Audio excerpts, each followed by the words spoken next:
तो भ्रष्टाचार की भी आशंका आप बता रहे हो? 100% है जी। आशंका ही नहीं है ही है, बस ये नहीं पता नहीं है कि सीट कितनी बिकी है तो है सीट तो बिकी है, लेकिन हम भी मान के चलते 500 का सीट बेचे हो तो 1500 पे तो अच्छे से कराए एग्जाम। अच्छा, आप ये मान के चल रहे हो कि 500 सीट तो बिकी चल रहा है है यहाँ पे, लेकिन 1500 पे भी एग्जाम नहीं कराने के तैयार है वो सही से। दोबारा तो कराना ही चाहिए एग्जाम। ये तस्वीरें बिहार के पटना में गांधी मैदान से सामने आई। तस्वीरों में हजारों अभ्यर्थी, हजारों छात्र प्रोटेस्ट करने एक जगह इकट्ठे हुए। बिहार पुलिस ने उनको डिस्पर्स करने के लिए लाठीचार्ज कर दिया। बहुत से छात्रों को चोट आई, फिर वाटर कैनन का इस्तेमाल किया गया और तब किया गया जब रात के समय तापमान 4 डिग्री 5 डिग्री के आसपास पहुंच चुका था, सर्दी का मौसम था। और इन अभ्यर्थियों का ये आरोप है कि हमने किसी तरह की कोई हिंसा नहीं की थी। और ये तस्वीरें बहुत पुरानी नहीं है, कल शाम की हैं, 29 दिसंबर की, यानी अभी 24 घंटे भी नहीं हुए हैं जब मैं आपको ये बात बता रहा हूँ। और ये लोग प्रोटेस्ट कर रहे थे बीपीएससी का जो सीसी प्रीलिमिनरी एग्जाम हुआ उसको रिकंडक्ट करवाने के लिए। इनकी एक मांग है सभी अभ्यर्थियों की कि इस एग्जाम को रिकंडक्ट कराया जाए, क्योंकि एग्जाम के अंदर कुछ इरेगुलरिटीज थी। बहुत से सेंटर ऐसे थे जहां पर क्वेश्चन पेपर शुरू होने के 1-1 घंटे बाद दिया गया। एक सेंटर ऐसा भी था जिसमें सेम ही सेंटर में 2 फ्लोर पर पेपर अलग समय दे दिया गया और 2 फ्लोर पर अलग समय दे दिया गया। तो क्या पेपर लीक हुआ है, ये भी छात्रों का आरोप है। क्या पेपर में भ्रष्टाचार हुआ है, ये भी छात्रों का आरोप है।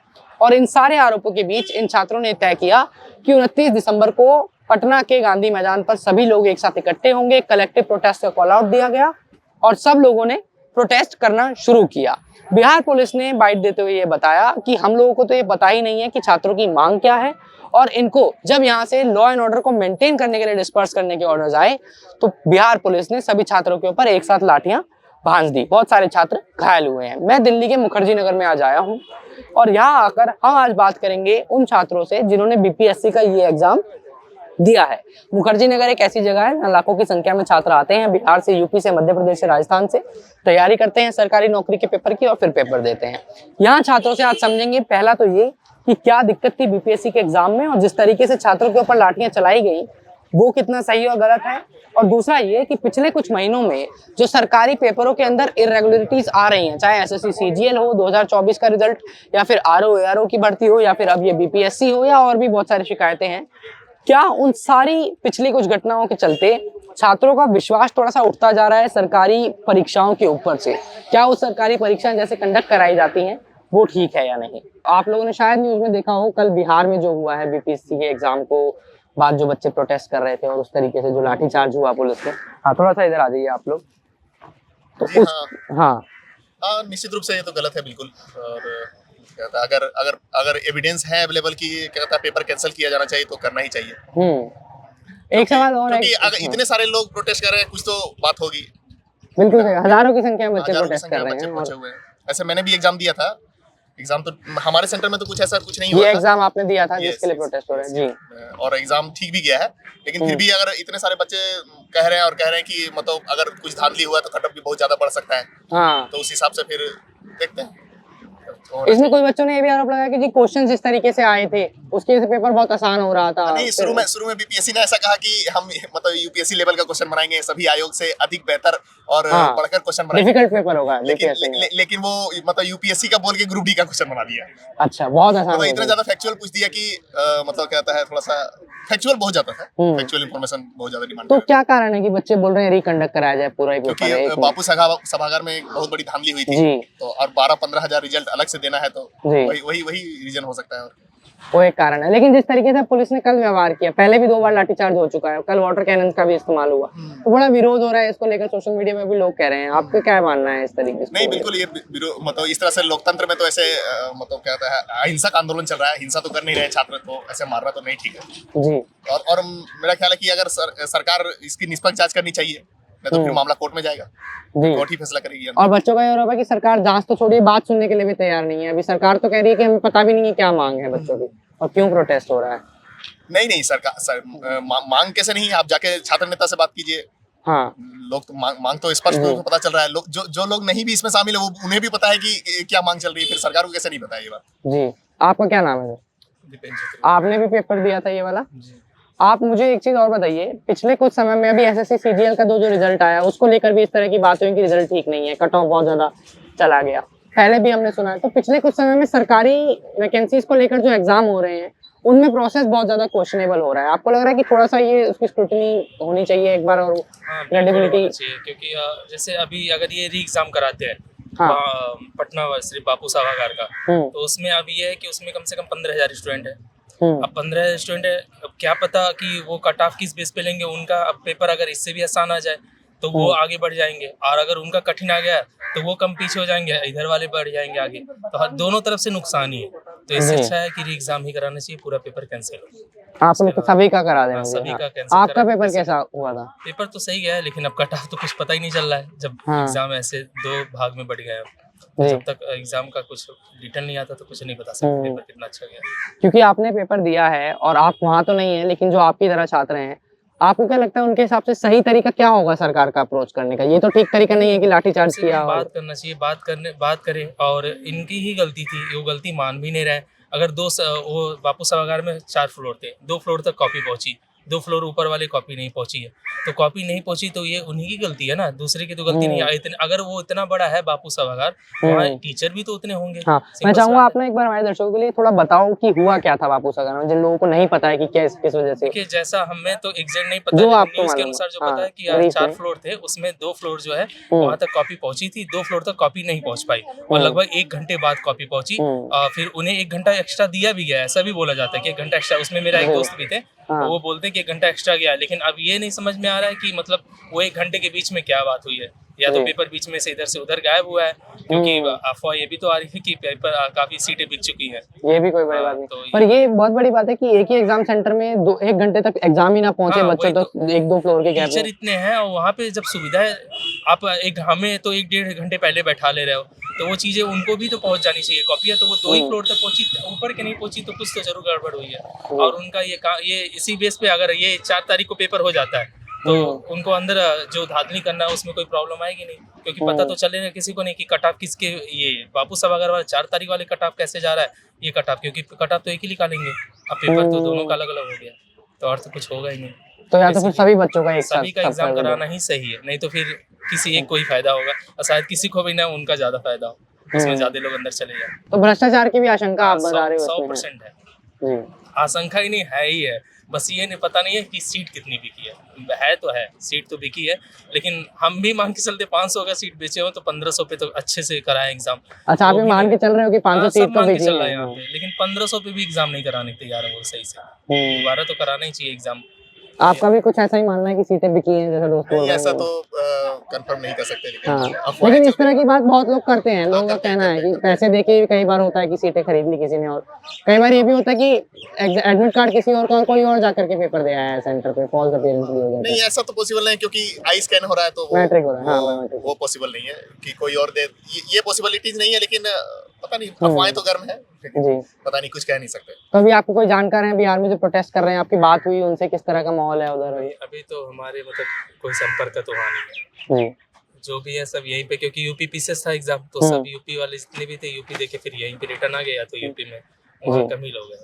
तो इन्होंने जैसा बताया कि अब देखिए, ये भी सोचने वाली बात है और बड़ी हास्यास्पद बात लगती है कि एक ही पेपर हुआ, एक ही एग्जाम सेंटर है, उस एग्जाम सेंटर में 4 फ्लोर हैं, और आप सोचिए फर्स्ट और सेकंड फ्लोर पर तो एग्जाम का क्वेश्चन पेपर पहुंच गया, थर्ड और फोर्थ फ्लोर पे क्वेश्चन पेपर नहीं पहुंचा। और कितनी देर लगी थर्ड और फोर्थ फ्लोर पे क्वेश्चन पेपर पहुंचने में? 1 घंटा लग गया। तो 1 घंटा कैसे लग गया एक ही एग्जाम सेंटर के सेम बिल्डिंग के अंदर 2 अलग अलग फ्लोर्स पे क्वेश्चन पेपर पहुंचने में? और फिर उस 1 घंटे में उस क्वेश्चन पेपर के साथ क्या हुआ? क्या पेपर लीक होने की संभावनाएं हैं उसी दौरान? भ्रष्टाचार की संभावनाएं हैं? इन सब चीजों को लेकर बच्चे जवाब भी मांग रहे हैं, जिनका जवाब अभी तक नहीं मिला है। ये दोनों अभ्यर्थी जिनसे हमने अभी बात करी, इन दोनों ने भी कोइंसिडेंटली ये पेपर दिया, जिस पेपर को लेकर इस वक्त बहुत ज़्यादा आप कह रहे हैं कि विवाद हो रहा है। और इधर आप देखेंगे तो यहाँ पर बोर्ड भी लगा हुआ है, बीपीएससी 70वीं मुख्य परीक्षा, जिस परीक्षा के बाद ही ये पूरा आप कह सकते हैं विवाद हुआ है। और 70th ये प्री एग्जाम था, और इसकी तैयारी करने के लिए, मॉडल आंसर्स कराने के लिए ये सब कराया जा रहा है। तो एक प्रीएम्प्ट भी किया जाता है। जब बच्चे तैयारी करते हैं तो जो टीचर्स होते हैं, कोचिंग इंस्टीट्यूट्स होते हैं इस तरह के बड़े बड़े, ये लोग प्रीएम्प्ट करके आपको बताते हैं कि जी कैसा पेपर आ सकता है। उस पेपर में ये बताया गया था कि बहुत डिफिकल्ट पेपर आएगा। पेपर आ गया कंपैरेटिवली आसान, लेकिन उसके अलावा भी और सारी चीज़ें हैं जिसको कंसिडर किया जा रहा है। एक मुख्य बात जो इन्होंने कही, अगर आपने सुना, कि अगर सिर्फ एक सेंटर वाले बच्चों को पेपर फिर से कराया जाएगा तो क्या उस सेंटर के पेपर को मैच किया जाएगा, नहीं किया जाएगा, और बच्चों का सवाल उठाना लाजमी भी है। क्या नाम है आपका? क्या नाम? Prince Prince Prince. प्रिंस भाई क्या करते हो आप? आईएएस स्टूडेंट है भाई, यूपीएससी स्टूडेंट। तैयारी करते हो? कहाँ से हो आप प्रिंस? हम हिमाचल प्रदेश से। हिमाचल प्रदेश से हो। और कौन कौन से एग्जाम की तैयारी करते हो? हमारा तो यूपीएससी है और किसी की नहीं करते हैं। तो अभी आपने वैसे न्यूज में देखा, कल परसों में जो दिखाया कि बीपीएससी का जो प्रोटेस्ट हो रहा है बिहार में। जी जी, हमने खुद दिया था वो एग्जाम। आपने दिया था वो एग्जाम, तो कैसा हुआ था आपका एग्जाम? एग्जाम तो बढ़िया हुआ था प्रिंस, क्या दिक्कत थी उस एग्जाम में? क्या इरेगुलरिटीज है? सर। एग्जाम तो बढ़िया हुआ था, लेकिन यहाँ आके फिर मालूम चला कि पेपर लीक हो गया था, कुछ ऐसा वैसा हो गया था। लेकिन हमने इस पर इतना ध्यान नहीं दिया कि मतलब क्या है क्या नहीं है। चलो जो भी बताया जा रहा है, लेकिन हो तो वो गलत रहा है, आपको मालूम होगा।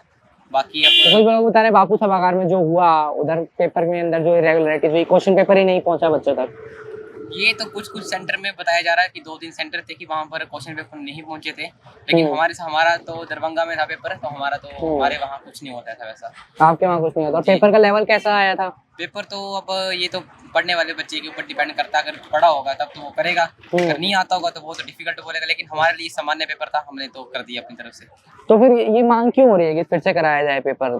सब बच्चे मांग कर रहे हैं कि सबका एक साथ करा लो, फिर से करवा लो। अब देखिए, कुछ बच्चे यूपीएससी के लिए मांग कर रहे हैं कि यूपीएससी का जो मतलब जैसे 21 साल से बच्चों को ऊपर लेता है, तो 1 अगस्त से पहले वाले बच्चों को लेता है, तो उसके लिए मांग उठाई जा रही है कि मतलब 1 अगस्त को मतलब बंद कर दिया जाए और 1 जनवरी से लिया जाए, ताकि साल खराब ना हो, साल खराब ना हो। और बच्चे मतलब 32 जिनकी ओवर हो गई ये है, भी ठीक बात लिमिट है, हो गई है, तो उनको 1 अटेम्प्ट और दिया जाए। लेकिन अब देखते हैं अब क्या होता है क्या नहीं होता है, बाकी सरकार के ऊपर है। और नहीं, ये जो पेपर आपने दिया बीपीएससी का, आपको लगता है ये दोबारा होना चाहिए या आपको लगता है कि नहीं? अब देखिए सर, अगर कुछ शरारती तत्वों की वजह से अगर हमारा फ्यूचर खराब होगा तो ये तो सर गलत है ना सर। दोबारा तो नहीं होना चाहिए, हमारे लिए तो नहीं होना चाहिए सर, क्योंकि हमने भी मेहनत की थी, हमने भी किया हुआ है। तो अब अगर हम पास करते हैं तो हम मेंस लिखेंगे उसका, और अगर फिर से होगा तो फिर से दिया जाएगा। अब सरकार के ऊपर निर्णय है कि सरकार क्या करती है। हाँ, और अभी जिस तरीके से लाठीचार्ज हुआ बच्चों के ऊपर, जी सर, ये तो बिल्कुल गलत है सर। ये तो मौलिक अधिकारों का खंडन कर रहे हैं, ऐसा तो बिल्कुल गलत है। लाठीचार्ज नहीं करना चाहिए, क्योंकि कोई भी छात्र अगर अपने अधिकार की बात कर रहा है तो वो कुछ सोच समझ कर करता है, क्योंकि एक छात्र के पीछे बहुत ज़्यादा कुर्बानियाँ लगी होती हैं, माँ बाप की कुर्बानी लगी होती है, कोचिंग की लगी होती है, पैसा बर्बाद होता है। तो ये सब तो गलत है, सरकार को इसके ऊपर कुछ से कार्य करना चाहिए। ये भी ठीक बात है। सरकार को ये भी कह रही है कि हमको अभी डिमांड भी समझ में नहीं आई है बच्चों की, क्या डिमांड है। अब देखिए, सरकार के ऊपर टिप्पणी करना तो बिल्कुल गलत है, क्योंकि जो सरकार पर ऊंचे पद पर मंत्री हैं, ठीक है, और अधिकारी हैं, वो हमसे ज़्यादा समझदार हैं।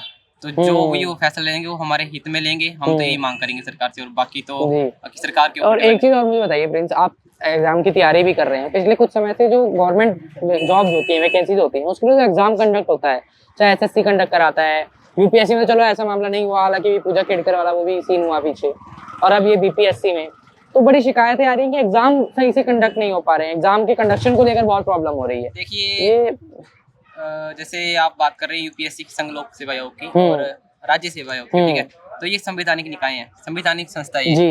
अनुच्छेद 315 से लेकर 323 तक इसका जी, ठीक है, यूपीएससी का खास जी। तो इसके जो अध्यक्ष होते हैं, उपाध्यक्ष होते हैं, सदस्य होते हैं, इनकी नियुक्ति मतलब राष्ट्रपति द्वारा की जाती है। ऐसा तो है नहीं कि मतलब किसी मंत्री द्वारा की जाती है। तो इनके ऊपर मतलब किसी का मतलब बोझ नहीं होता कि मतलब इनको क्या किया जाए, ये मतलब स्वतंत्र है, मतलब कर सकते हैं। लेकिन मतलब मैं तो आपसे ये जानना चाह रहा हूँ कि आप जब तैयारी कर रहे हैं जी, और अभी आप और तैयारी करेंगे, तो एक छात्र के नाते क्या आपके मन में इस चीज को लेकर थोड़ा कभी गुस्सा आता है कि यार पेपर देने गए, पेपर ही खराब हो गया, आप फिर से कंडक्ट करो? कभी बोल देते हैं कि जी पेपर लीक हो गया, इस तरह की भी चीजें बहुत निकल कर आ रही हैं। देखिए सर, पेपर वगैरह हमारी समझ के अनुसार पेपर कोई गलत नहीं होता, ठीक है, बच्चे के ऊपर होगा। अगर बच्चा मेहनत करेगा तो डिफिकल्ट से डिफिकल्ट चीज को वो कर लेगा, और जिस बच्चे ने नहीं पढ़ा होगा वो 1000 कमी बता देगा, ठीक है, 1000 कमी बताएगा, जिसको सुनने के बराबर उसका लेवल है, मानसिक संतुलन उसका खराब है। यहाँ दिल्ली आके तैयारी कर रहे हैं, पढ़ कुछ नहीं रहे हैं, तो वो कैसे सफल होगा? इस तरह का माहौल भी होता है होता है, क्यों नहीं होता भाई? बताइए थोड़ा। अरे अब हमसे क्या बताओ थोड़ा बताइए। अरे अब ऐसा तो होता ही है। अब देखिए, यहाँ पर 10 लाख फॉर्म भरते हैं यूपीएससी के लिए। हाँ, ठीक बात है। प्री तो सिर्फ 15,000 ही निकालेंगे, लास्ट में जाके 1000 बच्चे का सिलेक्शन होगा, ठीक है। तो ऐसा तो है नहीं कि मतलब इतना ये है। तो बच्चों की गलतियां होती हैं, बच्चों की कमियां होती हैं। अगर टक्कर देने वाला कोई बच्चा हो ना, तब वो एग्जाम निकाल लेता है। और ऐसे ही मतलब किसी को गलत बोलना कि मतलब एग्जाम नहीं निकला, डिफिकल्ट है, ये सब तो गलत बात है। क्योंकि जो पेपर सेट करता है वो भी कोई टीचर होता है। वो बच्चों को, जो टॉपर्स निकले हैं 2023 के, 22 के, 21 के, वो भी बच्चे ही हैं, वो भी हमारी तरफ स्टूडेंट थे। वो भी कल को IAS अफसर बने हुए हैं, उन्होंने भी पढ़ाई करी है तभी वो बने हैं। तो पढ़ाई नाम की डिफिकल्टी तो हमारे लिए तो होती नहीं है, बाकी अपनी अपनी मानसिकता कैसी है। लेकिन पेपर वगैरह कुछ टफ नहीं होता, अपने ऊपर डेडिकेशन होना चाहिए कि हम कर सकते हैं। उस जुनून के साथ करते रहें तो कुछ भी मुकाम हासिल किया जा सकता है। ठीक है प्रिंस, बहुत शुक्रिया, बहुत अच्छा लगा आपसे बात करके। All the best. Mojo story नाम है हमारे चैनल जी, यूट्यूब पे आप देख सकते हैं जी। ओके प्रिंस, तो ये भी एक टेक है प्रिंस का, और एक अभ्यर्थी हैं जो यूपीएससी की तैयारी करते हैं और इन्होंने भी बीपीएससी का पेपर दिया। अब इनका ये मानना है कि जी जिन बच्चों ने पेपर लीक करवाया या जो दिक्कत हुई एग्जाम सेंटर में, वो तो चलिए एक तरफ है, लेकिन क्या उसकी वजह से सबका पेपर फिर से करवा दिया जाए तो ये भी गलत होगा। ये भी एक वैलिड डिबेट है, क्योंकि जिस बच्चे ने ईमानदारी से पेपर दिया और जिसने चाहे आसान या डिफिकल्ट, लेकिन पेपर कैसा आया ये तय करना किसी अभ्यर्थी के हाथ में नहीं है। अब पेपर जैसा आ गया, उस पेपर में जिसने अपना बेस्ट परफॉर्म किया और जिसने उसकी तैयारी की पिछले 1-1.5 साल तक, अगर उसको कुछ लोगों की वजह से वो पेपर फिर से देना पड़ता है, और लक फैक्टर को भी आप नहीं नेग्लेक्ट कर सकते, तो उसकी क्या गलती है, ये भी एक पॉइंट है। क्या नाम है आपका? संजीव धाकड़। हाँ, संजीव धाकड़। संजीव, क्या करते हो आप संजीव भाई? यूपीएससी की तैयारी करते हैं। तो बीपीएससी वाला पेपर दिया था आपने? नहीं दिया। लेकिन आप न्यूज में देख तो रहे होंगे जो प्रोटेस्ट हो रहा है, जो लाठीचार्ज हुआ है, क्या मानना है इस पर आपका? मानना तो यही कि अगर जो लोग बोल रहे हैं कि अगर ऐसा लग रहा है आंदोलन कर रहे हैं तो कुछ ना कुछ होगा, तभी तो कर रहे हैं आंदोलन। पेपर लीक हुआ है, टाइम से पहले शायद पेपर मिल गया था कहीं पर, और मतलब जो कॉपी निकली हुई पेपर निकला, कहीं टाइम के बाद पहुंचा, 1 घंटा डिले हुआ, तो कहीं ना कहीं ये तो हुआ ही होगा, तभी तो प्रोटेस्ट हो रहा है। रिधि जी, मैं एक सवाल पूछ रहा हूँ आपसे, जैसे आप तैयारी करते हो, कितने साल हो गए आपको अभी तैयारी करते? हो गए 3-4 साल। 3-4 साल से आप तैयारी कर रहे हो। पिछले कुछ 1-1.5 साल में हम क्योंकि न्यूज कवर करते हैं तो इस तरह की खबरें थोड़ी बढ़ने लगी हैं कि कहीं बीपीएससी में पेपर लीक हो गया, एसएससी सीजीएल का नॉर्मलाइजेशन खराब हो गया, या राजस्थान में कोई पेपर लीक हो गया। तो ये जो सरकारी एग्जाम्स हो रहे हैं पिछले कुछ समय, आपको लग रहा है ये कंडक्ट करने में थोड़ा सा फेलियर हो रहा है कहीं ना कहीं सरकार का? वो तो है ही भाई, हर जगह, जैसे यूपी में भी हुआ था वो आरओ वाला हुआ था, एमपी में पटवारी वाला जो व्यापम वाला हुआ था, उसमें भी फर्जीवाड़ा हुआ था। वो तो जब टॉपर को यही पता नहीं है कि एमपी की राजधानी क्या है, सही बात है, ये तो समझ में आता है ना कि कहीं ना कहीं ये फर्जीवाड़ा ही है। तो ये तो जो एजेंसी जो पेपर कंडक्ट करवा रही है उनका फेल्यूर है, और ये उनका फेल्यूर है, तो सरकार को उसको देखना चाहिए कि भाई ये एजेंसी अगर ब्लैक लिस्टेड है अदर स्टेट में, तुम एग्जाम से क्यों करवा रहे हो? जैसे एमपी में होता है, मैं एमपी से हूँ तो एमपी का बता रहा हूँ मैं। अच्छा, आप मध्य प्रदेश से? हाँ, वहाँ पर पहले व्यापम फर्जीवाड़ा हुआ था, इसके बाद अभी पटवारी हुआ है।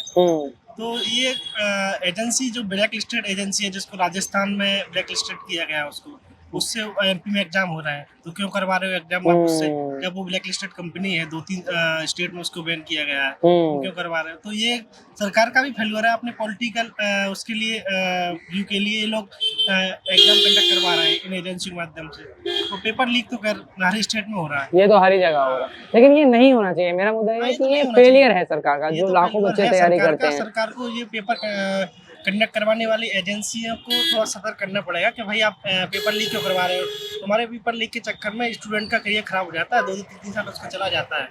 ठीक बात है।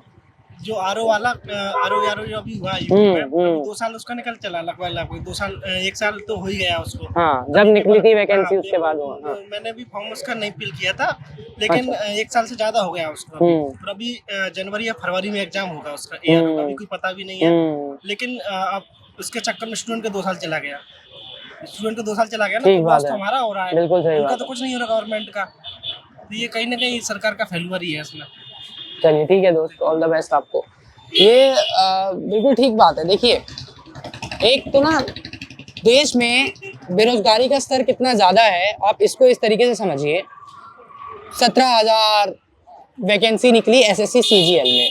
17,000 वैकेंसीज वैसे तो अच्छी होती हैं, ज़्यादा बड़ी वैकेंसीज हैं, लेकिन 17,000 पदों के लिए 36 लाख बच्चों ने फॉर्म भर दिया। यहाँ पर भी ऐसे ही हुआ। 2100 वैकेंसी निकली बीपीएससी के अंदर, 4.5 लाख से ज़्यादा बच्चों ने फॉर्म भर दिया। 3.5 लाख के आसपास बच्चे जाके पेपर दे आए। और ये सिर्फ इन 2 एग्जाम्स की कहानी नहीं है। यूपीएससी देश का सबसे प्रतिष्ठित एग्जाम 10 लाख से ज़्यादा बच्चे फॉर्म भर देते हैं, सिलेक्शन होता है 1000 बच्चों का। इस तरीके से लगभग हर एग्जाम की कहानी है। आरओ में ऐसा हुआ, यूपी के अंदर, फिर मध्य प्रदेश में जो स्टेट बोर्ड्स हैं उनमें।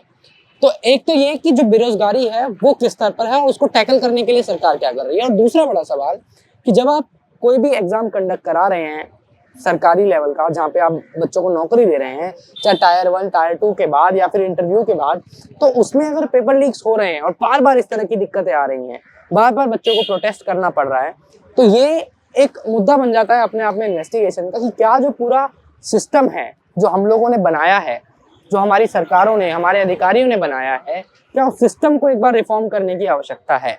क्योंकि ये सिस्टम बहुत इंडिविजुअल स्केल पे भी आपको इम्पैक्ट करता है। जिस घर में एक बच्चा पिछले 3-4 साल से संदीप की तरह तैयारी कर रहा है, अपने घर से दूर आगे दूसरे राज्य में जाके रह रहा है, और हो सकता है कि उस घर का एकमात्र बच्चा हो जिसके ऊपर पूरे परिवार की आस ये है कि ये लड़की नौकरी लगेगी इसकी और ये कमाएगा। और बहुत बड़ी नौकरियां नहीं है ये, ऐसा नहीं है कि इनका वेतन 1.5 लाख रुपए और इससे ऊपर हो। ये बहुत सामान्य सी नौकरियां हैं, 40,000 50,000 रुपए की तनख्वाह मिलती है आपको ज्वाइन करने के बाद, कई बार 70,000 रुपये भी हो जाती है, लेकिन इससे पूरा परिवार इम्पैक्ट होता है। तो क्या इसके लिए अभी कोई हमारे को रिफॉर्म की जरूरत है, और अगर है तो कब और कैसे वो रिफॉर्म किया जाएगा? आप अपनी राय हमें कमेंट बॉक्स में जरूर दीजिएगा। मौजो मंच के इस एपिसोड में मात्र इतना ही। हमने बात करी बीपीएससी के अभ्यर्थियों से जिन्होंने एग्जाम दिया था, अब क्या ये एग्जाम दोबारा होगा या नहीं होगा, और लाठियां जो भाजी गई उन अभ्यर्थियों के ऊपर, उसके बदले में क्या अब जस्टिफिकेशन देती है बिहार सरकार, ये देखने वाली बात होगी। तब तक आप मोजो स्टोरी देखते रहिए। कैमरा पर्सन मदन लाल के साथ मोजो स्टोरी के लिए हर्षित शर्मा।